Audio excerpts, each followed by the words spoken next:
Hi friends, నేను మీ hunter Sai all Indian traveller. ఈరోజు అయితే మన మొదటి క్యాంపింగ్ వీడియో అయితే స్టార్ట్ అవుతుంది. దాని గురించే ఈ చిరు ప్రయాణం అయితే ఇప్పుడైతే నాకెంతో ఇష్టమైన ఒక స్పాట్కి అయితే వచ్చేసామన్నమాట. చుట్టూ కొండలు, పచ్చదనం, మధ్యలో ఒక పెద్ద చెరువు. ఇది చూస్తూ ఉంటే మనసుకు ఎప్పుడూ ప్రశాంతంగా అనిపిస్తుంది. అందుకే ఫిక్స్ అయిపోయాను మన ఛానల్లో మొదటి క్యాంపింగ్ వీడియో ఇక్కడే చేయాలని.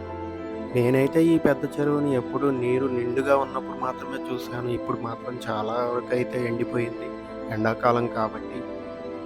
మేమైతే అనుకున్న టయానికి ఒక గంట లేట్‌గానే వచ్చాం. ఇప్పుడైతే టైం 12 అవుతుంది. ఎండ మాత్రం చాలా ఎక్కువగానే ఉంది కానీ ఫోన్‌కైతే మెసేజ్‌లు వస్తున్నాయి. పిడుగులు పడతాయి, వర్షం పడుద్ది, చాలా జాగ్రత్తగా ఉండమని. కానీ వాతావరణం ఎలా సహకరించిద్దో మనకు తెలియదు కాబట్టి అనుకున్న టైం వరకు ఉండాలని అయితే కోరుకుంటున్నాను. ఇప్పటివరకు మన ఛానల్ సబ్స్క్రైబ్ చేసుకోకపోతే please subscribe and support. Thank you. జై హింద్.